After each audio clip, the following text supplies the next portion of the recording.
नमस्कार साथियों। शिक्षित वही है जिसने सीखना और अपने आप को बदलना सीख लिया। यह कोटेशन साथियों इसलिए मैं कह रहा हूँ कि शिक्षा का मतलब होता है आप जान सके या आप यह जान गए कि आप क्या नहीं जानते हैं। ये बहुत छोटी शब्द है लेकिन बहुत ही अहम और बोले तो बहुत रहस्य भरी शब्द है। शायद अरस्तु जी ये बात बोले थे कि बहुत कम लोग यह बात को जानते हैं कि वह बहुत कम जानते हैं। तो ये बात शिक्षा के अगर अगर हम उससे रिस्पेक्ट करके या उसके रेफरेंस में देखें तो यह बात सत्य होती है कि शिक्षित व्यक्ति को, जो शिक्षित व्यक्ति हैं उसमें रिजिडिटी नहीं होता है, वो व्यक्ति फ्लेक्सिबल हो जाते हैं। आपने सुना भी होगा विद्या ददाति विनयम, अर्थात जिसमें विद्या आ गई उसमें विनय आ जाएगा। जब पैर फल से भर जाते हैं तो वो झुकना सीख जाता है। तो ये बातें शिक्षा से कनेक्ट होती है कि शिक्षित व्यक्ति में सीखने की कला आ जाती है और शिक्षित व्यक्ति जो है सीखने लगता है और अपने आप को सोसाइटी के अनुकूल, परिस्थिति के अनुकूल बदलने लगता है। तो ये बातें हमेशा ध्यान रखना है कि शिक्षा हमेशा आपको कुछ ना कुछ बदलाव करेगी, बदलेगी और उस बदलाव को आपको सिखाएगी। और आप जब शिक्षित होंगे प्रॉपर तरीके से, जिसको हम बेहतर शिक्षा बोलते हैं, अगर ये आप करेंगे तो डेफिनेटली आप में विकास होगा। चलते हैं, पिछले क्लास में हम लोग जो याद है हमें कि 10 नंबर क्वेश्चन तक हम लोग किए थे। आज हम शुरू करेंगे 11th नंबर क्वेश्चन से। 11th नंबर क्वेश्चन है हमारा, पहला क्वेश्चन है the blue moon phenomena occurs when. Blue moon घटना कब देखने को मिलती है? देखिए ये जो घटना है उस समय के करंट अफेयर में देखने को मिला था। चूंकि आपको पता है कि यह जो क्वेश्चंस जहां से लाया जा रहा है ये कंप्लीटली घटना चक्र या फिर जो अरिहंत हैं या फिर अनदर कोई भी सोर्स बुक उठाया जा रहा है तो वो कहीं ना कहीं किसी ना किसी एग्जामिनेशन में पूछा गया है या फिर बोलें तो जिसके पूछने की पॉसिबिलिटी है। लेकिन ये जो क्वेश्चन आया है हमारे पास, यह क्वेश्चन है उस समय के करंट अफेयर का और ये करंट अफेयर उस समय देखने को मिला था। तो इसका पहला अगर हम पढ़ते हैं तो 2 full moon occurs in the same month. इसी को तो ब्लू मून बोलते हैं कि जब एक ही महीने में 2 पूर्णिमा होती है तो इसे हम लोग ब्लू मून की घटना के रूप में देखते हैं। ध्यान रखना है। चलते हैं नेक्स्ट सवाल पे। हम नेक्स्ट सवाल है हमारा, इन विच सिचुएशन लूनर एक्लिप्स अकर। चंद्र ग्रहण किस स्थिति में होता है? देखिए कल के क्लास में हमने चंदा मामा के बारे में बात किया था, आज ये सवाल आ गया है। तो देखिए कल हमने आपको बताया था और आपको यहाँ पे बता दें कि जो ये सन है, अब तो हमारा ये बताने का अधिकार हो गया क्योंकि यहाँ पे हम आपका टाइम ज़ाया नहीं कर रहे हैं। यहाँ तो हमारा अधिकार है कि हमारे पास क्वेश्चन है तो हम बताएंगे भाई। तो ये हो गया हमारा सन और यहाँ पे सन के चारों तरफ चक्कर लगा रही है अर्थ और अर्थ के चारों तरफ चक्कर लगा रही है वो हो गया मून यानी चंद्रमा। अब यही तीनों का रिवॉल्यूशन का जो रिवॉल्व होता है इसी के अनुसार या तो सूरज ग्रहण लगेगा या चंद्र ग्रहण लगेगा। देखिए जब भी ये यहाँ से चलना शुरू किया और इसके बीच में आ गया, यानी मून जब बीच में आ गई तो ग्रहण किस में लगेगा? कल ही हमने बताया पिताजी में, फादर में, और ये मदर है क्योंकि धरती माता है। तो जब मून बीच में यानी जब मामा जी बीच में आए तो पापा जी को ग्रहण लग गया। ठीक है। और जब यही फिर, अब ये भी ध्यान हमें रखना है कि ये भी तो इस तरह आगे आते हैं क्योंकि ये जो अर्थ है ये तो सूरज के चारों तरफ चक्कर लगाएगी। तो ये जो अर्थ जब यहाँ से आकर के यहाँ आया तो अब क्या हुआ? इस बार पिताजी बीच में आ गए हैं। तो इस बार जब पिताजी बीच में आए हैं तो इस बार ग्रहण किस में लगेगा? नहीं, ये इधर आया, ये यहाँ पे थोड़ा सा मिस्टेक हुआ है साथियों, रुकिए अभी बता रहे हैं। ये तो रिवॉल्व कर ही रहा है लेकिन ग्रहण का घटना यहाँ से है कि जब ये बीच में आया चंद्रमा तो ग्रहण किस में लगा? ये हो जाएगा हमारा सोलर इक्लिप्सिस। सोलर इक्लिप्सिस यहाँ ध्यान रखना है। अब ये जब घूम करके यहाँ आएगा, अब यही मून जब घूम करके इस पोजीशन में आएगा तो अब इस बार ग्रहण लग जाएगा किस में? अब इस बार ग्रहण लग जाएगा मून में, जिसको हम लोग चंद्र ग्रहण बोलते हैं। और ग्रहण क्यों लगेगा? क्योंकि अब इस बार पृथ्वी बीच में आ गई है और पृथ्वी जब बीच में आ गई है तो फिर चंद्रमा हमें दिखाई नहीं देगा। ध्यान यहाँ पे रखना है हमें। तो यही सवाल है हमारा कि चंद्र ग्रहण किस स्थिति में होता है। तो अर्ध चंद्र ग्रहण, अमावस्या, पूर्णिमा या इनमें से कोई नहीं। अब इन तीनों कंडीशंस को देख के आप हमें बताइए कि क्या इसमें क्या कंडीशन बन रहा है। एक बात बताइए, इधर सूरज है, यहाँ से सीधा यहाँ पे रोशनी जा रही है, लेकिन ये रोशनी जो है रोक ले रहा है कौन? अर्थ। तो ये जो कंडीशन होगा हमारा, कब का कंडीशन होगा? इसको हम लोग बोलेंगे फुल मून कंडीशन, यानी पूर्णिमा का कंडीशन। यानी पूर्णिमा में हमें देखने को मिलता है चंद्र ग्रहण, और अमावस्या में जब यही यहाँ आ जाएगा तो पृथ्वी नहीं दिखाई देगी, या सूरज नहीं दिखाई देगा। तो यानी अमावस्या के समय में हमें सूर्य ग्रहण देखने को मिलता है।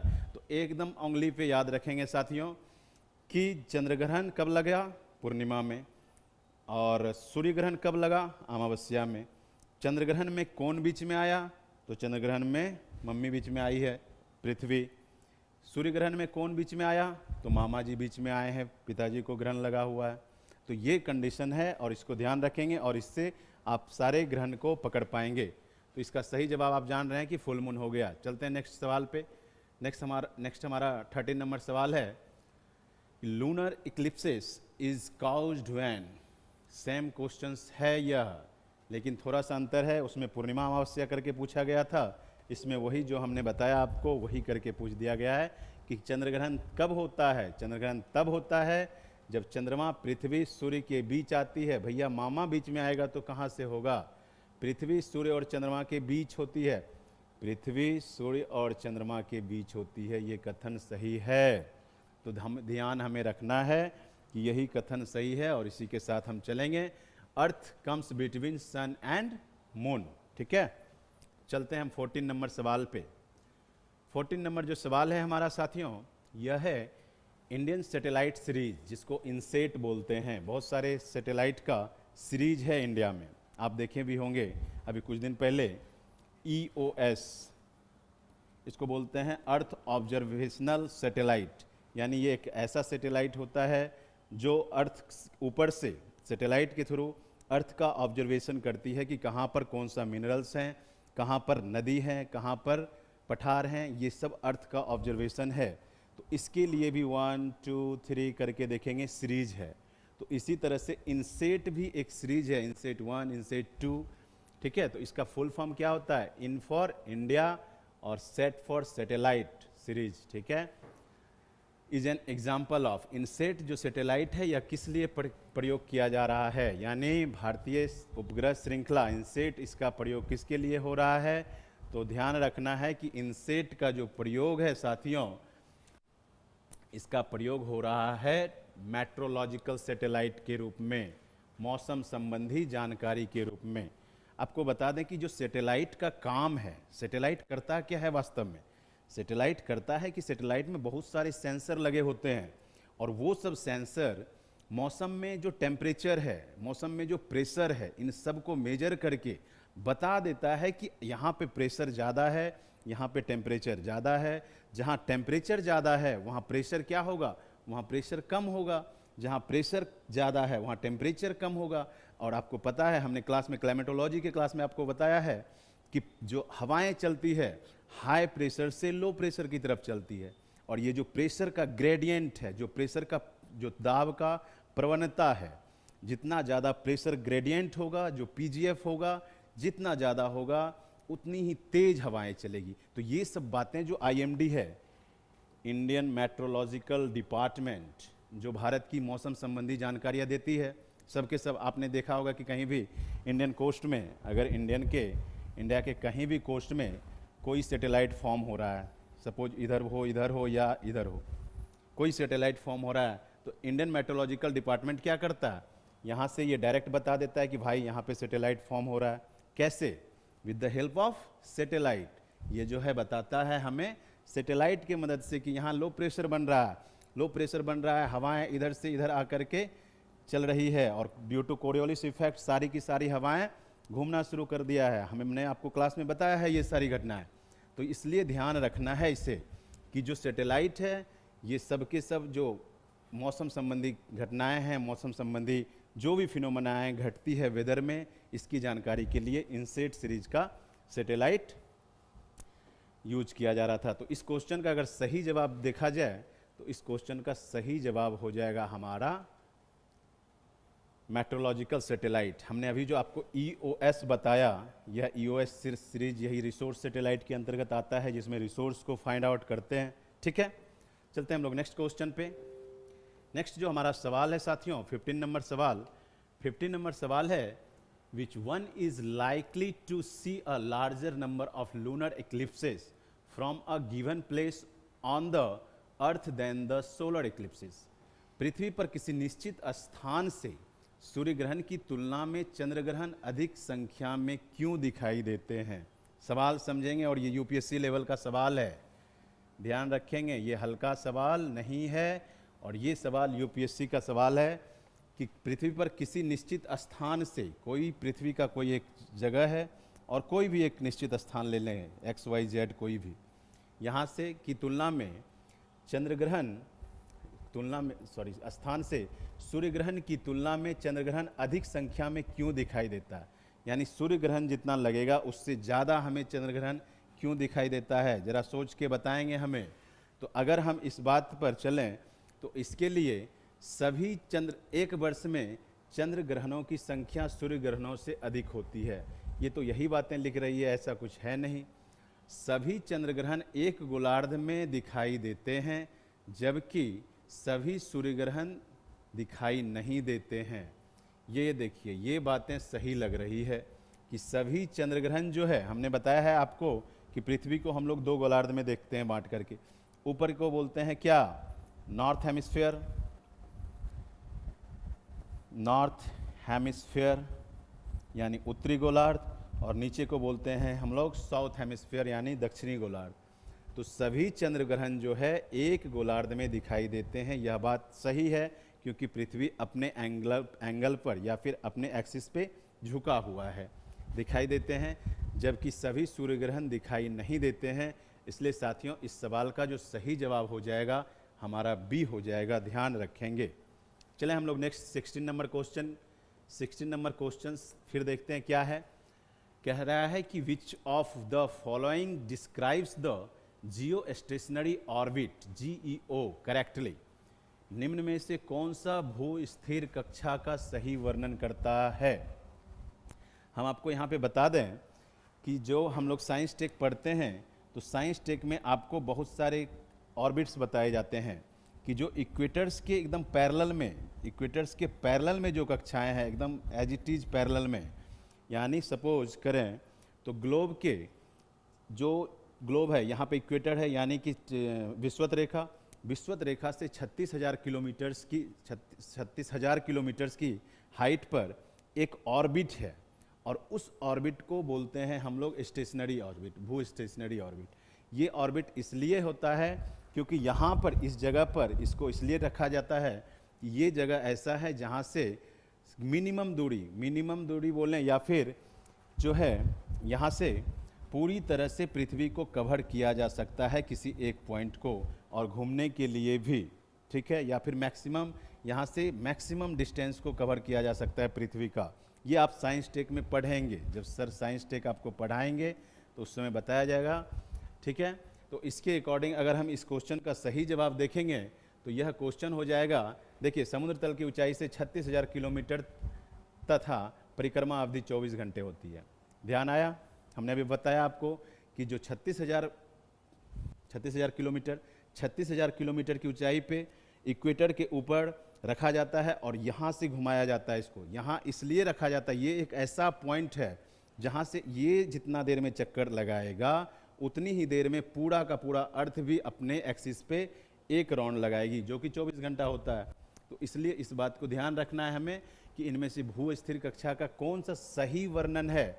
तो ये है हमारा सी लेवल से ऊंचाई। आपको पहले भी हमने बताया है पहले क्लास में कि किसी भी जगह का अगर हाइट मेजर करना है तो हम वहाँ के सी लेवल से मेजर करते हैं।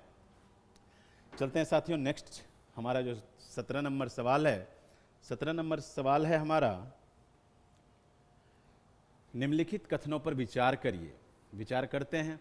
पृथ्वी की सापेक्ष दूर संचार उपग्रह की गति शून्य है। पृथ्वी के सापेक्ष दूर संचार उपग्रह की गति शून्य है। क्या ये कहना सही होगा? नहीं होगा। इसलिए यह पृथ्वी की एक मिनट विचार करना है और ध्यान है कि कूट में आंसर देना है। इसलिए पृथ्वी की सापेक्ष दूर संचार उपग्रह की गति शून्य, ये बिल्कुल सही है कि देखिए ये पृथ्वी है। अभी हमने बताया कि जो जियो स्टेशनरी ऑर्बिट था कि अर्थ के 36,000 किलोमीटर पर यहाँ पर जो रखा गया है, और ये जैसे जैसे घूमेगा वैसे वैसे सैटेलाइट जाएगा और एक पोजीशन, जो भी पोजीशन से इसको हमेशा टारगेट करके रखेगा। क्यों? क्योंकि भाई ये 24 घंटा में घूम रहा है और ये भी 24 घंटा में घूम जा रहा है, तो एक ही पोजीशंस को ये हमेशा टारगेट करके रखेगा। तो अगर हम पृथ्वी के रेफरेंस में देखें इसकी गति को, तो ये गति तो शून्य है, क्योंकि ये जितना घूम रहा है उतना ही ये भी घूम जा रहा है। अब जैसे इसका एग्जाम्पल हम आपको बताते हैं कि अगर आप बस में बैठे हो और बस चल रही है 40 किलोमीटर पर आवर्स के रफ्तार से, तो आप बस के अंदर बैठे हो भाई, तो आपकी रफ्तार क्या है? 40 किलोमीटर प्रति घंटा। लेकिन अगर बस के रेफरेंस में पूछा जाए तो आप तो बस में बैठे हो, तो बस के रेफरेंस में आपकी गति शून्य है। तो अगर यही बात यहाँ पे लिखा है कि पृथ्वी के सापेक्ष दूरसंचार उपग्रह की गति शून्य है, तो ये स्टेटमेंट सही हो जाएगा। ध्यान रखना है, ठीक है। सेकंड देखते हैं, इसलिए यह पृथ्वी पर किसी व्यक्ति को स्थिर प्रतीत होता है। बिल्कुल सही है, बस पर भी तो इसलिए स्थिर प्रतीत होता है, ये भी सही है। तो अगर हम इसका सही जवाब देखें तो दोनों कथन गलत, ये तो गलत हो गया।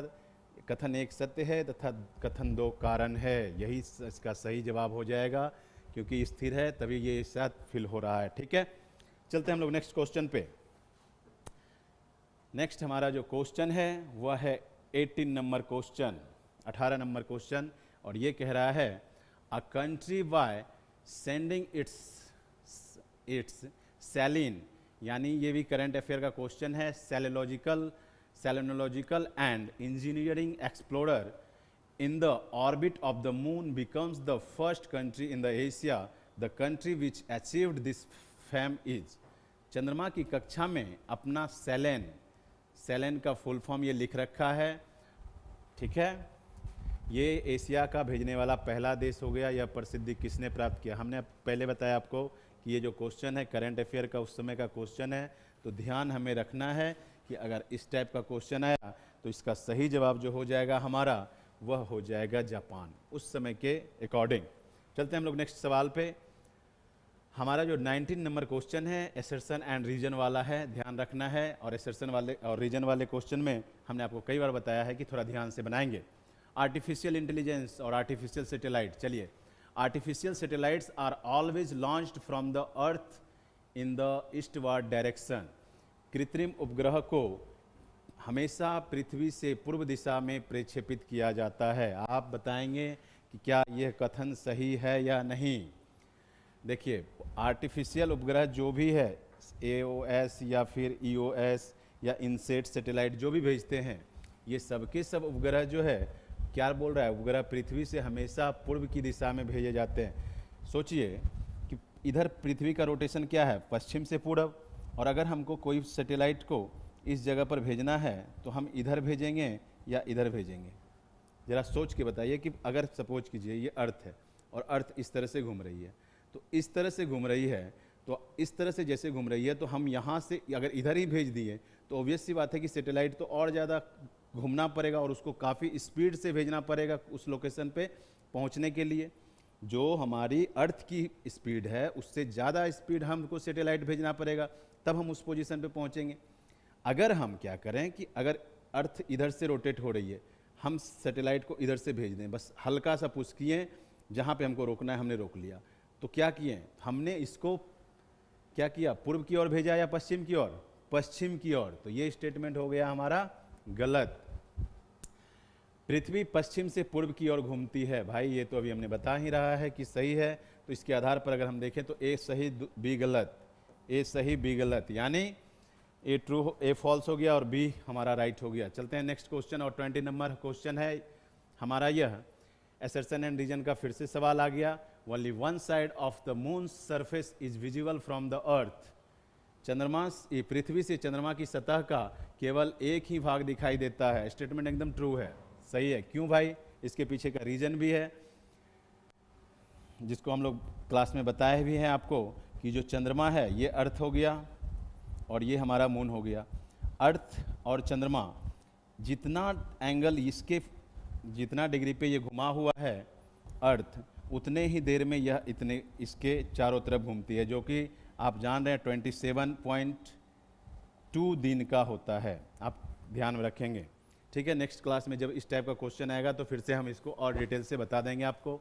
नेक्स्ट देखते हैं, चंद्रमा की अपनी धुरी पर घूर्णन अवधि पृथ्वी के चारों ओर उसकी परिक्रमण अवधि के बराबर है। देखिए ये क्या लग रहा है आपको? यही तो बात हम आपको यहाँ बताए हैं कि पर चंद्रमा की जो अपनी धुरी पर घूर्णन है और पृथ्वी की जो चारों ओर उसकी परिक्रमण अवधि है, ये अपनी धुरी पे उतना ही समय में घूम रहा है जितना इसके चारों तरफ घूम रहा है। तो क्या लग रहा है आपको कि एक बार एक ही चीज़ दिखाई देगा या नहीं देखा? तो इस आधार पे हमें दिख रहा है कि दोनों के दोनों कथन सही हैं और व्याख्या भी हो रहा है, ठीक है। नेक्स्ट क्लास में अगर देख लीजिए, समझ लीजिए, ये हमारा ऑर्बिट हो गया, ये मान लेते हैं ये हमारा अर्थ हो गया और ये हो गया चंद्रमा। अब चंद्रमा भी अपने एक्सिस पे रोटेट कर रही है, अर्थ को भूल जाना है। अब ये जो अपने एक्सिस पे जितने देर में रोटेट करती है, सपोज यहाँ पे पृथ्वी है और ये चंद्रमा है, अब ये ऐसे रोटेट किया, अब ये दिख रहा है, ये पोजीशन हमेशा हमारे सामने है। अब ये पोजीशन जैसे रोटेट कर रही है, ये पोजीशन उतने देर में ये इसको पृथ्वी को भी एक चक्कर लगाती है, रिवॉल्व करती है। तो इसलिए हमें पृथ्वी से चंद्रमा का हमेशा एक ही भाग दिखाई देता है, ठीक है साथियों। तो ये था हमारा 20 क्वेश्चन आज के सेशन में। उम्मीद है कि आपको सेशन पसंद आया होगा। अगर सेशन पसंद आ रहा है और पसंद आ ही रहा होगा तो आप जो है चहल एकेडमी के इस चैनल को लाइक करें, सब्सक्राइब करें और शेयर करें ज़ोरदार तरीके से, और चहल एकेडमी के इस ऑनलाइन प्लेटफॉर्म का फ़ायदा लेते रहें और सीखते रहें, ठीक है। धन्यवाद।